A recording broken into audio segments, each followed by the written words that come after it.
자, 우리 5절로 가보겠습니다. 예수님께서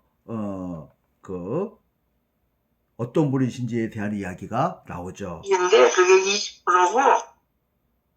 여보세요? 네.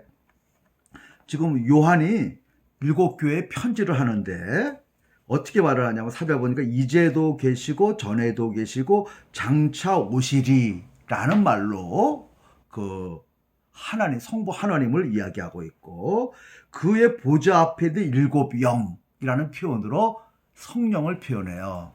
왜 성령을 그의 보좌 앞에 있는 7 영일까? 요것은 제가 요한계시록 4장을 할 때, 4, 5장을 할 때 이 부분을 자세히 설명하기로 했습니다. 왜냐하니까 이것은 스가랴서 4장을 인용해서 그걸 배경으로 설명하거든요. 그러니까 이 시간이 좀 많이 걸려요. 네. 왜냐하니까 이거 상호 텍스트적 관점으로 이야기할 때는 그 내용을 가져오거든요. 그래서 설명이 많이 필요해요. 어쨌든 스가랴서 4장에 나오는 내용을 가지고 와서 성령을 설명하신다. 두 번째, 5절에 보면 또 충성된 증인으로 죽은 자들 가운데서 먼저 나시고 땅의 임금들의 머리가 되신, 죽었다가 먼저 나셨어요. 죽었다가 살아나서 영원한 부활체를 입게 되신 분, 그분은 예수님이거든요. 먼저 나셨고 땅의 임금들의 머리가 됐다. 왕 중에 왕이죠. 요한계시록에서 계속 말하는 것이 예수님은 왕 중에 왕, 진짜 왕이다는 거예요. 그래서 땅의 임금들의 머리가 되신 예수 그리스도라고 설명을 합니다. 그러면서 그로 말미암아 은혜와 평강이 너에게 있기를 원하노라 그래요. 은혜와 평강. 여기서 은혜와 평강을 이야기하니까 여기서도 감동이 있어야 돼. 사실은 은혜와 평강이라는 이 단어는 바울이 서신서에서 흔히 쓰는 표현이에요. 그런데 구약의 맥락을 아는 사람은 이것이 보통 의미가 아니라는 걸 딱 알죠. 구약에서 은혜와 평강을 이야기하는 것은 어디예요? 민수기 6장 24절 이하예요. 그래서 예수님께서는 이제 은혜와 평강을 주시러 우리에게 오신 거였거든요. 그러니까 제가 여기서는 요한계시록을 주로 강의하는 거니까 자세히는 설명 안 합니다만은 이 부분을 여러분 설교할 때 깊이 있게 좀 다뤘으면 좋겠어요.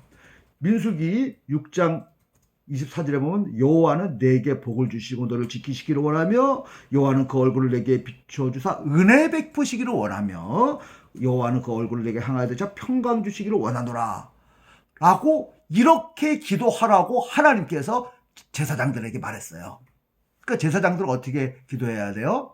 어떤 사람한테 위해서 기도해 줄게, 여호와께서 내게 이렇게 지켜주시기를 원하고 여호와께서 너에게 은혜 주시기를 원하고 여호와께서 얼굴을 향하여서 너에게 평강 주시기를 원합니다 라고 제사장이 어떤 사람들을, 성도들을 위해서 중보기도해 주는 거죠. 그들을 위해서 기도해 주라는 거죠. 그러니까 성경 신구약 전체를 통해 이렇게 기도하라고 기도문을 가르쳐 준 적은 딱 2군데 있어요.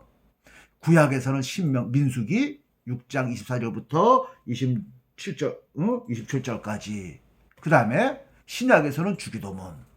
그러니까 아주 중요한 내용이에요. 인간이 죄를 져갖고 복을 다 잃어버렸어요. 복이라는 첫 번째는 뭐냐면 창세기 1장에서 나오거든요. 복을 주면서 생육하고 번성하라. 하나님 나라에 참여하는 아주 귀한 복을 줬는데 죄 짓고 다 망해버렸어요. 복이 아니라 저주를 받게 됐죠. 그런데 그에게 여호와께서 내게 복을 주시기 원하며, 이 복은 잘 먹고 잘 사는 이런 복을 위하는 게 아니라 하나님 나라의 복, 하나님 백성의 복을 회복하기를 원하는 복이에요. 그런 기도를 해주는 거죠. 또 그 얼굴을 내게 비추다 은혜 베풀기를 원해요. 원래 인간은 하나님과 얼굴을 마주 대하며 사는 아주 귀한 존재였는데 죄를 짓고 나서 쫓겨났거든. 하나님의 얼굴을 죄인한테 비추면 그 사람 죽어요. 근데 은혜로 죽지 않고 하나님과 얼굴을 마주 대할 수 있게 되기를 원한다고 기도하라 그랬지. 그리고 결국 그 기도대로 하나님이 이루어 주셨어요. 누구예요? 예수님이 오신 거거든. 하나님이신 예수님이 오셔서 사람과 얼굴과 얼굴을 마주대하게 했거든. 은혜거든. 그리고 예수님이 우리에게 해주신 거 뭐예요? 십자가 이후에 나타나서 하시는 말씀이 평강이 있으라. 평강을 주신 거거든. 죄의 노예가 된 자들에게 무슨 평강이 있어요? 평강이 없지. 근데 은혜로 평강을 주신 것이죠. 그래서 구약 민수기 6장에서 그렇게 하나님이 기도를 가르쳐주고 제사장이 그때부터 시작해서 예수님 전까지 계속해서 1000몇백 년 동안 기도했던 기도가 예수님의 오심으로 성취된 거예요. 그래서 그 기도를 아는 사도 바울도 사도 요한도 그 기도의 의미를 알기 때문에 예수님을 통하여 그것이 이루어졌다는 걸 알기 때문에 그 은혜와 평강이라는 단어를 사용해서 인사를 하는 것입니다. 이것을 모르는 사람들은 은혜는 그냥 그리스적인 인사법이고 평강은 히브리적인 인사법이다. 이렇게 수박 겉핥기로 이야기하는데 그게 아니에요. 성경에 맥락이 있는 인사예요. 구속사적 관점으로 이해를 해야 돼요. 예수님을 통하여 일어났다는 거지. 은혜가 오셨고 평강이 왔고 그러면서 그 인사를 하고 있는 거예요. 이것도 여러분들이 설교할 때 많이 사용했으면 좋겠어요. 그 다음에 6절 그의 아버지 하나님을 위하여 나라와 제사장으로 삼으신 그에게 영광과 능력이 세토 일구러 원하더라. 우리를 나라와 제사장으로 삼았다. 나라와 제사장. 어디 글을 이야기하고 있어요? 출애굽기 19장이지. 너희는 제사장 나라가 될 것이고 너희는 내 백성이 되고 언약 지키면 내 소유가 되고 내 백성 되고 내 나라 되고 그죠? 또 이것을 이용해서 베드로전서 2장 9절에서 너희는 왕같은 제사장이라고 그러잖아요. 예수님께서 속죄의 사역을 통하여 우리를 나라와 제사장 삼았다는 거죠. 그래서 은혜와 평강을 얻게 됐다는 거죠.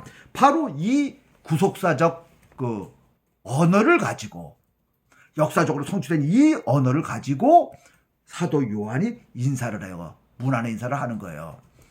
제가 간략하게 이야기했지만 이 자체가 자세히 설명한 한 편의 설교가 나와요. 여러분 깊이 이해하길 바랍니다. 그 다음에 오늘은 특별히 이제 7절이 중요한데 우리 7절 같이 읽어요. 시작. 볼지어다 그가 구름을 타고 오시리라.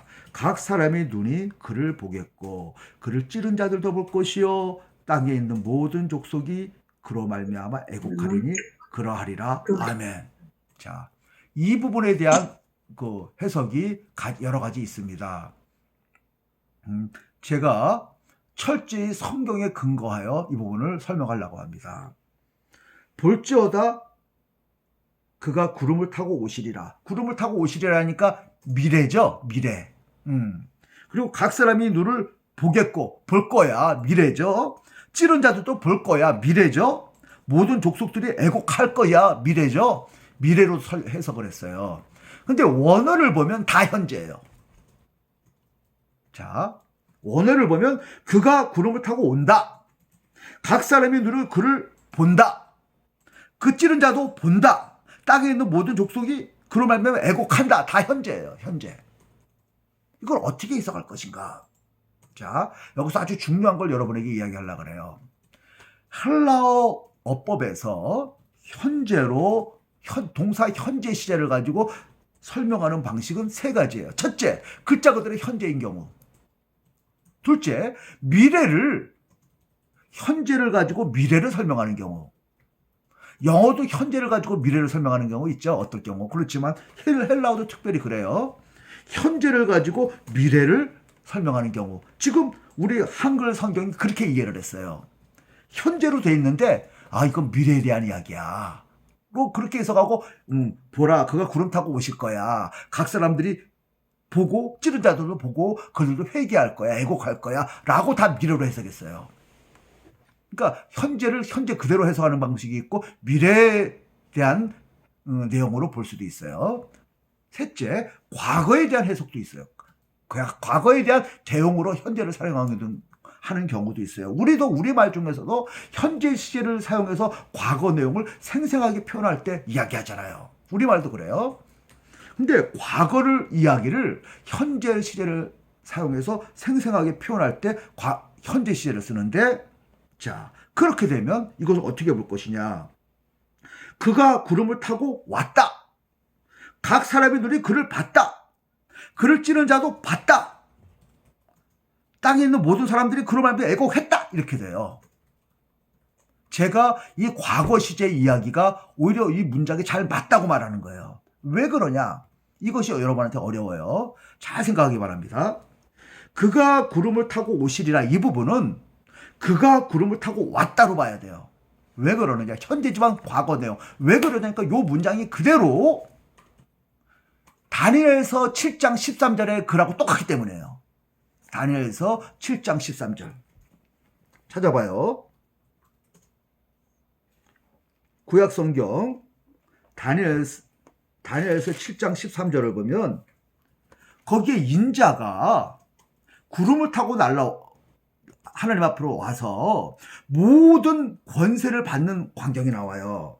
자, 13절을 보십시오. 또 내가 환상 중에 보면 인자 같은 이가 하늘 구름을 타고 와서 옛적부터 항상 계신 이에게로 나가 그러게 인도되매 그에게 하나님께서 권세와 영광과 나라의 모든 백성과 나라들과 다른 언어를 말하는 모든 자들 그를 섬기게 하였으니 그의 권세는 소멸되지 아니하는 권세요 그의 나라는 멸망하지 아니할 권세니라. 이 사건이 언제 일어났죠? 이런 일이 있을 거라고. 인자 같은 분이 하늘 구름을 타고 와서 하늘에 와서 하나님 앞에서 모든 권세를 이어받게 되리라 라는 것을 환상을 보고 다니엘이 예언을 했는데, 이 사건이 일어났나요? 안 일어났나요? 역사 중에 일어났단 말이에요. 승천 사건이 바로 그 사건이거든. 승천에서 구름을 타고 올라가서 하나님 앞에 가서 하나님 우편에 앉으면서 모든 권세를 받았거든요. 그리고 예수님이 모든 권세를 받고 친히 하나님을 대신해서 하나님 우편에 앉아서 친히 다스려요. 그래서 예수님이 구름을 타고 올라간 사건은 왕이 온 우주의 왕으로 취임한 사건이에요. 왕중왕으로 취임한 사건. 다니엘서 7장의 내용이에요. 요 내용, 요것에 대한 그 70인경의 그 번역, 헬라어로 번역한 그 표현을 그대로 갖고 와서 요한계시록 1장 7절에서 쓰거든요. 그렇다면 이것은 미래로 읽을 것이 아니라 과거를 읽어야 돼요.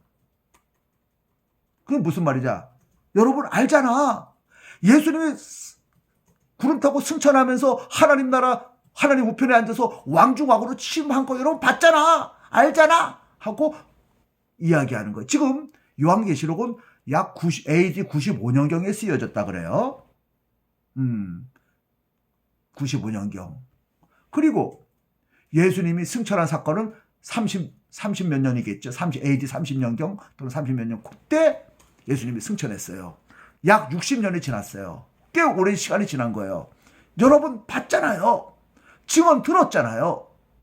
예수님이 구름을 타고 왕으로 승천했어요. 그 이야기를 확인시키는 거예요. 그 다음에 왜 또 그렇게 봐야 되느냐? 각 사람이 그를 보겠고 미래에 볼 것이 아니라 봤다. 찌른 자도 봤다. 라고 해석하는 것이, 이 내용은 스가랴서에 나오는 내용이에요. 스가랴서를 한번 찾아봐요. 그 소선지서 스가랴서 12장 보면 12장 10절이에요. 스가랴서 12장 10절을 보면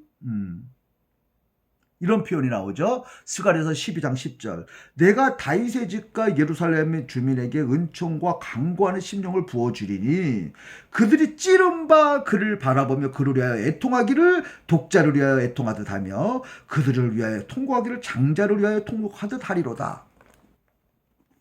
이 사건이 성취됐어요? 안 됐어요? 됐단 말이에요. 언제? 예수님이 승천하고 나서 마가다락방에서 성령 임한 후에 사람들이 막 성령 충만해서 막 방언도 하고 하니까 사람들이 저 사람들이 세술에 취했구나 하고 사람들이 모르고 그들을 비난할 때 베드로가 뭐라 그래요? 이 내용을 이야기해요. 너희가 죽은 그 하나님, 예수님을 하나님께 살려줬고 승천했다 이야기하니까 왜 너희들 회개하지 않느냐? 하나님께서 메시아를 보내줬는데 영접하니 하고 너희가 찔러 죽였지 않느냐 하고 책망하니까 저들이 찔려가지고 형제들아 우리가 어이할꼬 하면서 회개를 해요. 그를 찌른 자도 보고 욕한 자도 보고 하면서 회개를 해요. 바로 스가랴서 12장 10절의 성취였어요. 그러니까 요한계시록 1장 7절은 예수님이 승천한 사건과 승천 후에 성령이 강림했을 때 많은 사람들이 예수님을 죽이고 핍박하고 했던 사람들이 회개하고 주님에게로 돌아왔던 그 사건을 다시 한번 상기시키는 사건이에요. 그렇게 보는 것이 맞아요. 만일에 그렇지 않냐고 미래로 본다면 어떤 문제가 생기느냐. 예수님이 구름을 타고 오시는 것을 미래 재림 때 오는 걸로 보면 보세요. 그들이 찌른 자도 볼 것이요 땅에 있는 모든 족속이 그를 말미암아 애곡하리니. 이 애곡하리는 것은 이때는 아이고 나 죽었구나 이제 예수님 다시 오셨는데 난 큰일 났다 지옥 가게 생겼다 하고 속상해서 통곡하는 것이지 회개의 통곡이 아니에요. 그때는. 왜냐하니까 예수님 재림 때는 이미 회개 기간이 지나버렸어요. 그런데 이것이 모든 족속이 그로 말미암아 애곡하리니 이것이 스가랴서 12장 10절의 성취라면 이거는 회개의 이야기예요. 그리고 성령 강림 때 예수님 승천하시거나 성령 강림한 후에 이것이 사도행전 2장에서 이루어지거든.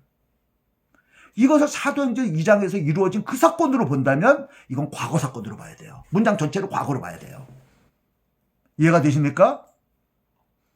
이건 저 혼자만 하는 것이 아니라 여러분이 아주 존경하는 그 백석의 교수님 누구예요? 유호준 교수님.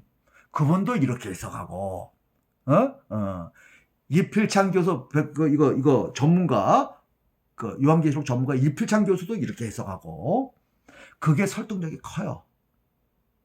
제가 이야기를 했죠. 예언에는 현재와 과거와 미래가 많이 있다. 지금 95년 AD 95년 이 시대에 과거에 있었던 사건, 예수님 승천 사건과 수많은 사람 회개했던 그 이야기를 딱 이야기하면서 그러니 너희들 어떻게 살 거야? 그분이 지금 성령 보내갖고 지금도 역사하고 있어. 예수님은 왕중왕으로 등극하셔서 친히 다스리고 계셔. 어떻게 해야 되지? 이 계시록의 말을 읽고 회개하고 하나님 백성답게 살아서 하나님 백성 될 거야 안 될 거야? 라고 이야기하는 거예요. 이해가 되십니까? 그럴 아멘. 요것이 아주 중요한 거예요.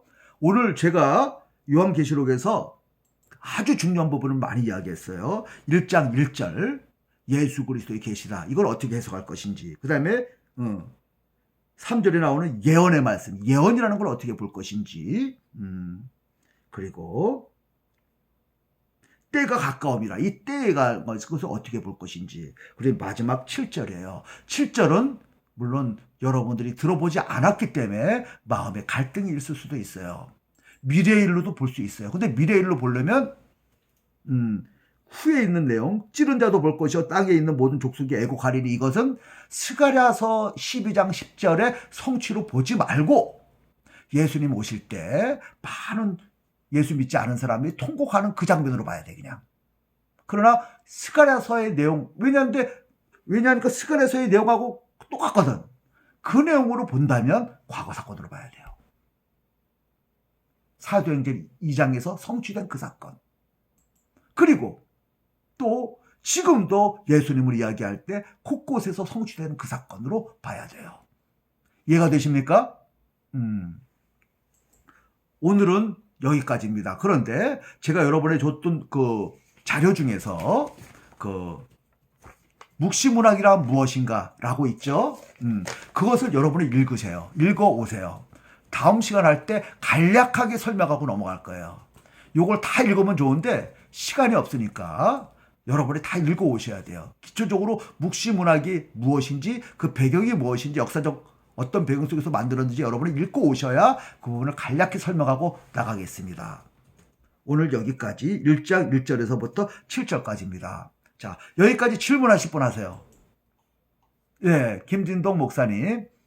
네, 아까 요한계시록 이해를 위한 서론에서 그 네 가지 관점 말씀하셨는데, 네네네네. 그 첫 번째 말세론적 견해를 후천연설이라고 보면 되겠습니다. 무슨 절? 무슨 설?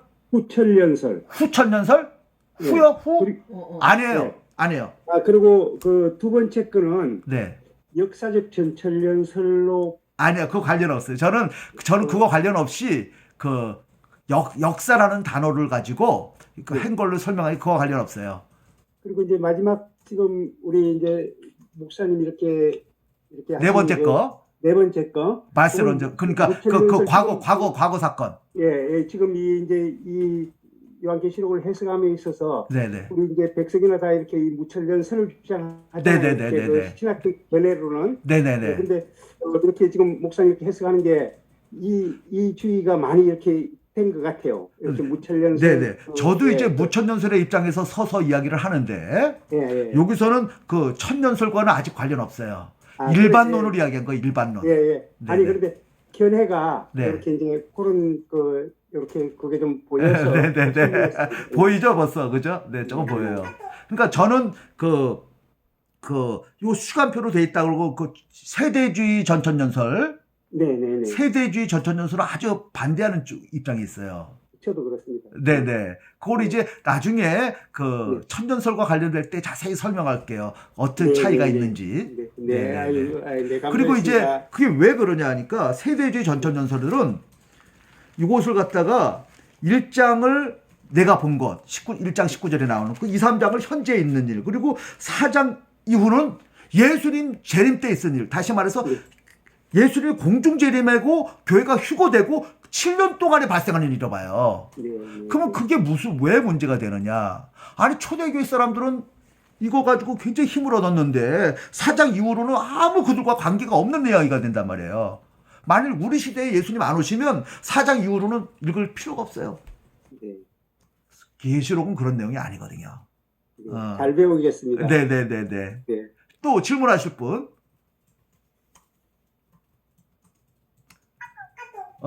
노진불 전도사님 질문 없어요? 네, 없습니다. 네네네. 은혜 많이 받았습니다. 감사합니다. 네네. 우리 김미선 전도사님 질문하실 분 하세요? 없어요? 네. 제가 없어요. 제가 설명이 너무 잘했나? 네네. 아니, 최 1장 최 1절에 목사님. 아까 속히 오신다 한 거 다니엘서 몇 장 몇 절입니다. 다니엘서 그 2장을 보면 다시 한번 몇 장 몇 절? 1장 몇 절? 1장 7절? 속히 일어날 일. 속히 일어날 일. 그거는 다니엘서 2장.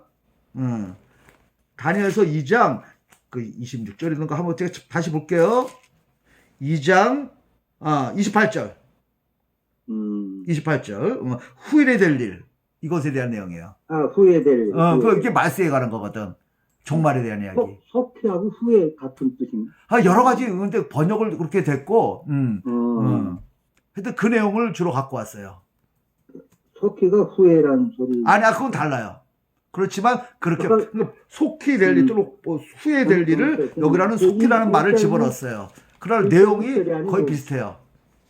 1장 1절이 아니고 다른. 1장 1절이 그거예요. 자, 1장 1절 반드시 속히 일어날 일. 요것이 그것과 관련돼. 그러니까 똑같다는 것이 아니라 그것을 암시하고 있다는 거지. 상호 텍스트적으로 암시. 그러니까 1장 1절, 그다음에 1장 19절 장처될 일, 그다음에 4장 1절에 마땅히 일어날 일을 요구하고, 그다음에 22장 6절에 똑같이 나오는 22장 6절에는 속히 되어질 일. 요것이 전부 다 다니엘서 2장 28절을 그 배경으로 암시하고 있는 내용이란 말이에요. 2장 18절이요. 2장 다니엘서 2장 28절. 28절. 아까 계시록 4장 몇 절입니까? 계시록 4장 1절. 후반부에 나오지? 그죠? 예. 그 상호 텍스트성이라는 것을 여러분이 이해하셨으면 좋겠어요. 네. 또 질문 있으신 분? 자, 없으면 오늘 여기까지만 하고 다음 주에 하도록 하겠습니다. 그래서 여러분 수고 많으셨습니다. 수고 많으셨어요. 혹시 처음 듣는 거라서 어렵더라도 이 관점을 가지고 잘 연구하시길 바랍니다. 네. 여러분 수고 많으셨습니다. 다음 주에 감사합니다. 계속되도록 하겠습니다.